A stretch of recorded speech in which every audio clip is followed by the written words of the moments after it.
ส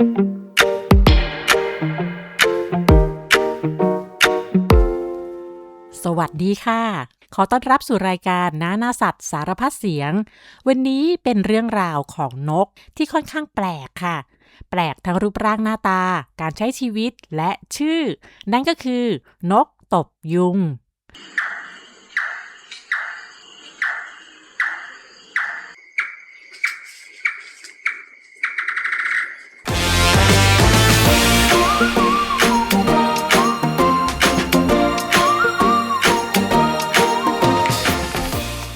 นกตบยุงเป็นนกกลางคืนค่ะไม่ค่อยมีใครได้เห็นตัวมันเลยแล้วก็เคยเป็นข่าวที่แชร์กันไปทั่วโซเชียลเลยนะคะเพราะมีคนพบนกประหลาดกลางเมืองเขาได้ถ่ายรูปแล้วก็โพสต์ลงในอินเทอร์เน็ตและนกที่เขาโพสต์นั้นก็คือนกตบยุงค่ะซึ่งรูปร่างหน้าตาของนกตบยุงนั้นน่ารักแล้วก็ดูแปลกและที่สำคัญหลายคนบอกว่าหน้ามันคล้ายกับเจ้าเขี้ยวกุดซึ่งเป็นชื่อของมังกรบินในภาพยนตร์แอนิเมชันเรื่อง How to Train Your Dragon มันเป็นนกที่มีหน้าตาน่ารักเหมือนตัวการ์ตูนว่าแต่เจ้านกตบยุงเนี่ยคือนกอะไรมีชีวิตแบบไหนทำไมเราถึงไม่เคยรู้จักมันแล้วมันมาโผล่กลางเมืองแบบนี้ได้อย่างไรแล้วการที่มันมีหน้าตาน่ารักเหมือนตัวการ์ตูนนั้นมีเหตุผลทางวิทยาศาสตร์อธิบายหรือไม่ติดตามเรื่องราวของนกตบยุงได้ในหน้าสัตว์สารพัดเสียงวันนี้ค่ะ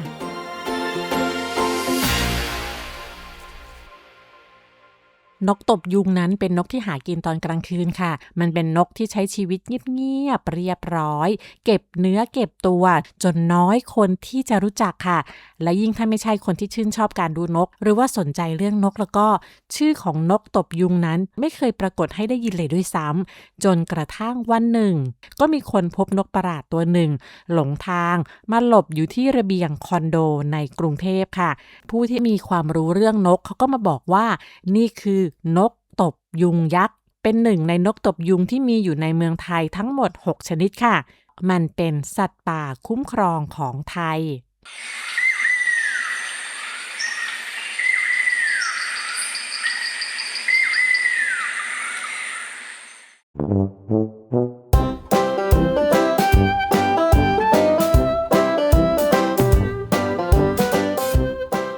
สิ่งที่ทำให้ข่าวนี้โด่งดังมากก็คือหน้าตาของนกค่ะซึ่งชาวเน็ตเป็นจำนวนมากที่เห็นรูปนกต่างพร้อมใจกันบอกว่านี่มันเจ้าเขี้ยวกุดนี่นามังกรดำในการ์ตูนชัดๆ Toothless ปลอมตัวมาแน่ๆและเหตุผลที่คนรู้สึกว่ามันเหมือนตัวละครที่ชื่อว่าเจ้าเขี้ยวกุดหรือ Toothless นั้นก็มีหลายอย่างค่ะซึ่งก็ได้แก่ตาค่ะตาของเจ้านกตบยุงเนี่ยกลมโตแล้วก็อยู่ค่อนไปทางด้านข้างปากกว้างๆหน้าสั้นๆรวมทั้งขนยาวๆที่ตั้งขึ้นบนหัวดูคล้ายกับหูของมังกรลักษณะของนกตบยุงนะคะมันเป็นนกตัวโตขนนุ่มนวลละเอียดมีสีน้ำตาลเทาดำเป็นลายตามตัวถ้ามองด้านบนนะคะขนของมันดูเหมือนกับใบไม้แห้งเลยล่ะค่ะปากของมันจะเป็นปากเล็กๆแต่ว่ากว้างมากดูน่ารักคล้ายกับตุ๊กตาและนี่ก็คือนกกลางคืนที่พบได้ยากแล้วก็ไม่ค่อยมีใครที่จะมีโอกาสได้เห็นมันใกล้ๆนะคะจึงทำให้รูปภาพที่ถ่ายในวันที่พบนกที่คอนโดกลางกรุงเทพวันนั้นกลายเป็นไวรัลส่งต่อกันอย่างรวดเร็วเลยล่ะค่ะ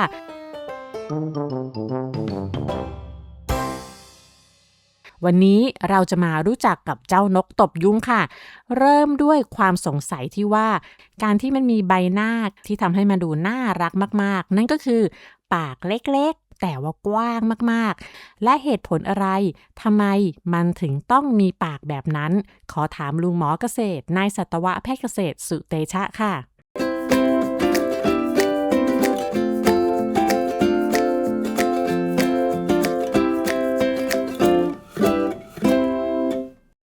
สำหรับนกตบยุงนะครับเหตุผลที่มันมีปากกว้างเมื่อเทียบกับนกปกติที่เราคุ้นเคยอย่างเช่นนกเอี้ยงนกกระจอกนกแก้วพวกนี้มันมีเหตุผลอยู่นะครับนกที่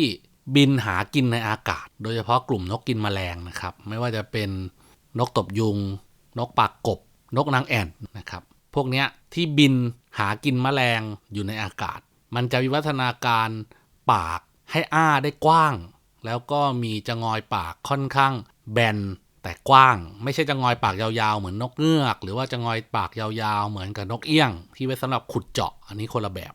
เหตุผลก็คือว่ามันจะบินอยู่ในอากาศแล้วก็อ้าปากกว้างๆตลอดเวลาหรือตอนที่เข้าไปใกล้กับแมลงที่บินอยู่หลังจากนั้นก็กินแมลงเข้าไปในปากแล้วก็ปิดแล้วก็กลืนเราจะคุ้นเคยกับสัตว์ชนิดหนึ่งที่ทำแบบนี้ก็คือวาฬนะครับอาจจะเคยเห็นวาฬว่ายด้วยความเร็วแล้วก็อ้าปากให้กว้างแล้วก็กลืนปลาเข้าไปทั้งฝูงหลักการเดียวกันก็คืออ้าปากให้กว้างเพื่อให้อาหารสามารถที่จะเข้าไปอยู่ในปากได้ง่ายขึ้นนกตบยุงเนี่ยมีกลไกการหากินค่อนข้างเฉพาะมี2 อย่างที่1คือช่วงหัวค่ำเนี่ยแมลงจะเริ่มออกมาจากที่ซ่อนมันก็เป็นกลุ่มแมลงที่หากินตอนช่วงนี้อย่างยกตัวอย่างเช่นยุงหรือว่าแมลงบางชนิดที่ออกมาเล่นไฟหรือถ้าเกิดว่าวันนั้นมีฝนตกก็อาจจะมีปลวกมีมดที่บินได้ออกมาเล่นไฟในช่วงเวลากลางคืนนกตบยุงเนี่ยก็จะบินอยู่บนอากาศนะครับแล้วก็ล่อนไปล่อนมาอ้าปากกินแมลงบินต่างๆเหล่านี้จนอิ่มหลังจากนั้นมันก็จะไปลงจอดตามที่ต่างๆยกตัวอย่างหัวเสาไฟสายไฟฟ้าหรือนอนอยู่บนพื้นดินข้างถนนที่มีไฟ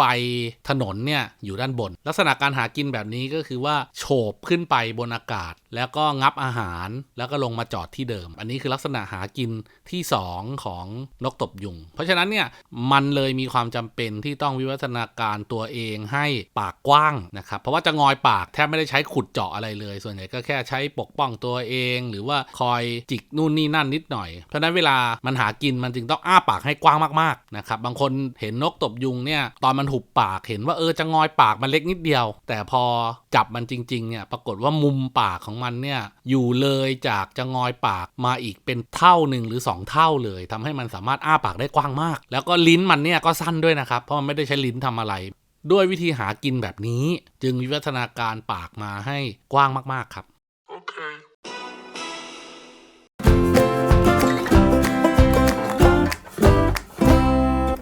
และที่มาของชื่อนกตบยุงนะคะอันนี้คือทฤษฎีของป้าแวนด้าเองนะคะคิดว่าน่าจะมาจากคนสมัยก่อนนะคะเขาก็มักจะเห็นเจ้านกชนิดเนี้ยบินวนในช่วงพลบค่ำซึ่งเป็นเวลาที่ยุงแล้วก็แมลงจำนวนมากเริ่มออกหากินค่ะเจ้านกก็จะบินชวัดเฉวียนไปมาปากกว้างๆจับแมลงกลางอากาศซึ่งดูแล้วจึงรู้สึกว่าเจ้านกตัวเนี้ยมันมาตบเอายุงไปหมดเลยและนี่ก็เลยเป็นที่มาของนกตบยุงความน่าสนใจของนกตบยุงไม่ได้มีแค่หน้าตาน่ารักเหมือนตัวการ์ตูนเท่านั้นนะคะยังมีอีกมากมายเลยนั่นก็คือ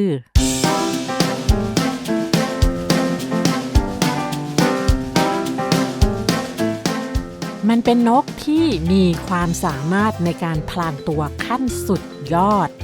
นกตบยุงนะคะใช้ชีวิตในป่าโปร่งชายป่าหรือว่าพื้นที่โล่งค่ะแต่ว่าน้อยคนจะได้เห็นตัวเพราะนอกจากมันจะออกมาหากินในเวลากลางคืนซึ่งเป็นเวลาที่พวกเราพักผ่อนนอนหลับกันแล้วนะคะในเวลากลางวันนั้นนกตบยุงจะนอนนิ่งๆทั้งวันนิ่งสนิทอยู่บนพื้นดินหรือกิ่งไม้ซึ่งขนของพวกมันมีสีน้ำตาลเทาดำเป็นลายที่ดูกลมกลืนไปกับพื้นดินเปลือกไม้และใบไม้แห้งค่ะ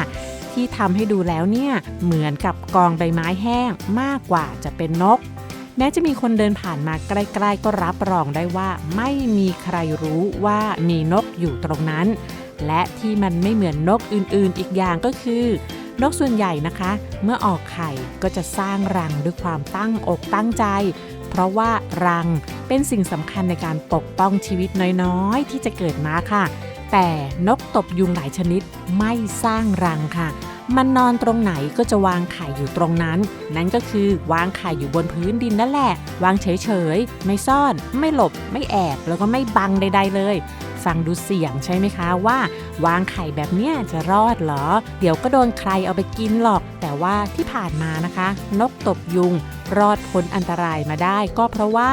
ไข่มีสีสันลวดลายกลมกลืนไปกับพื้นดินใบไม้ใบหญ้าค่ะทำให้นักล่ามองเห็นได้ยากและเมื่อแม่นกนอนกกไข่นะคะค ขนของมันก็จะกลมกลืนไปกับพื้นจนแทบจะแยกไม่ออกจากพื้นป่าเลยล่ะค่ะว่าอันไหนกองใบไม้อันไหนคือตัวนกตบยุงค่ะแล้วการใช้วิธีพลางตัวเพื่อให้ตัวเองกลมกลืนแล้วก็หายไปกับสิ่งแวดล้อมเป็นการเอาตัวรอดที่ยอดเยี่ยมมากๆเลยล่ะค่ะ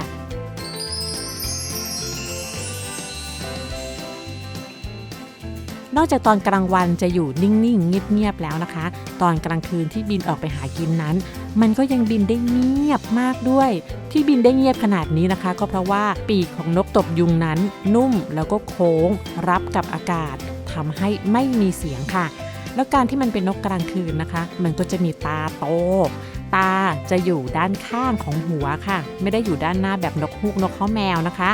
ตาโตๆนั้นเหมาะกับการมองในที่ที่มีแสงน้อยทำให้มองเห็นได้ดีในเวลากลางคืนค่ะนอกจากปากกว้างที่สามารถง่ำกินแมลงได้เยอะแล้วนะคะขอบปากของนกตบยุงนั้นก็ยังมีขนแข็งสั้นๆคล้ายหนวดขนนี้นะคะช่วยรับรู้ตำแหน่งของแมลงในความมืดแล้วก็ยังช่วยส่งแมลงเข้าไปในปากให้ง่ายขึ้นด้วยนกตบยุงนั้นนะคะสามารถปรับตัวอาศัยอยู่ในเมืองได้พวกมันจะอยู่ตามสวนสาธารณะ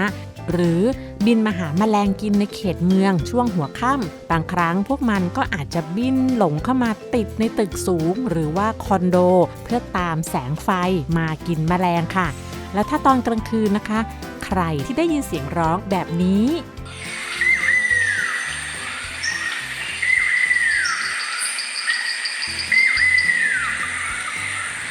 แบบนี้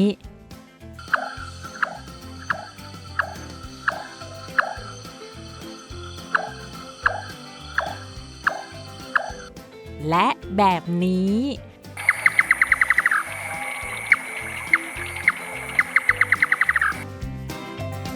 รู้ไว้เลยค่ะว่าแถวนั้นมีนกตบยุงอยู่ใกล้ๆนั่นคือเสียงร้องของนกตบยุง3ชนิดที่สามารถพบได้ในเมืองค่ะแล้วก็ขอแสดงความยินดีด้วยนะคะเพราะว่าถ้ามีนกตบยุงอยู่แถวนั้นแล้วก็มันจะล่าแมลงแล้วก็ช่วยควบคุมจำนวนประชากรแมลงไม่ให้มีมากเกินไปเพราะว่าได้นกตบยุงมาช่วยกินแมลงค่ะ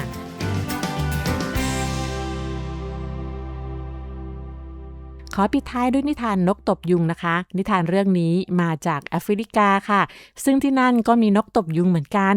นิทานเรื่องนี้มีชื่อเรื่องว่าไหนจ้านกไร้บ้าน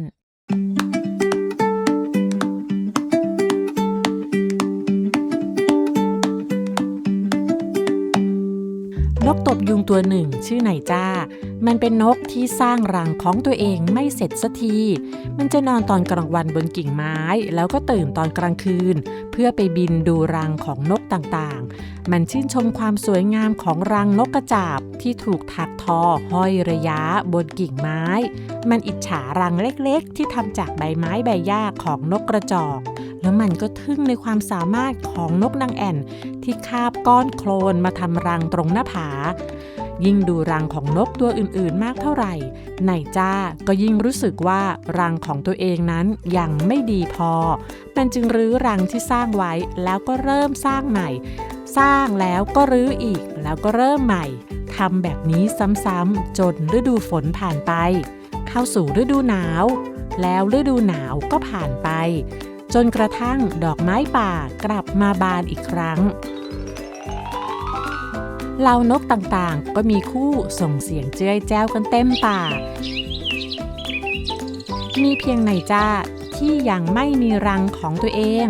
มันก้มมองกิ่งไม้ที่คาบมาสร้างรังด้วยความลังเลแล้วก็คิดในใจว่ารังของฉันน่าจะสูงกว่านี้อีกสักหน่อยแล้วก็สวยกว่านี้อีกนิดในที่สุดวันที่มันต้องวางไข่ก็มาถึงไหนจ้าบินวนไปทั่วป่าเพื่อหาอุปกรณ์สร้างรังแต่ในป่าก็มีของอยู่อย่างมากมายจนไม่รู้ว่าจะเอาอะไรดีมันรู้สึกเหนื่อยล้าก็เลยลงมาพักบนพื้นที่ปกคลุมไปด้วยใบไม้แห้งคืนนั้นมันเงยหน้าขึ้นมองหมู่ดาวและพบว่าโลกทั้งใบกำลังหลับไหลอย่างสงบไม่มีใครแข่งขันกันไม่มีนกตัวไหนบอกว่ารังของฉันดีที่สุดไม่มีต้นไม้ต้นไหนอวดว่าตัวเองสูงกว่าใคร ไม่มีดอกไม้ดอกไหนเสียใจที่ตัวเองไม่ได้มีสีเหมือนกับดอกไม้อื่นๆนายจ้าจึงยิ้มขึ้นมาแล้วก็พูดกับตัวเองว่าบางทีฉันอาจจะใช้เวลาทั้งชีวิตมองหารังที่สมบูรณ์แบบจนลืมมองที่อยู่ตรงหน้าแล้วคืนนั้นเองมันก็วางไข่บนพื้นดินหลายปีผ่านไปลูกหลานของนายจ้าก็ยังคงวางไข่อยู่บนพื้นเช่นเดิม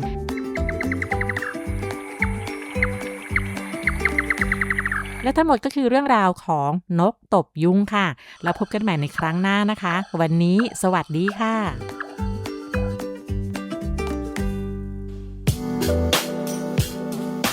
ติดตามรายการทางเว็บไซต์และแอปพลิเคชันของไทย PBS Podcast Spotify, SoundCloud, Google Podcast, Apple Podcast และ YouTube Channel Thai PBS Podcast Thai PBS Podcast. View the world via the voice.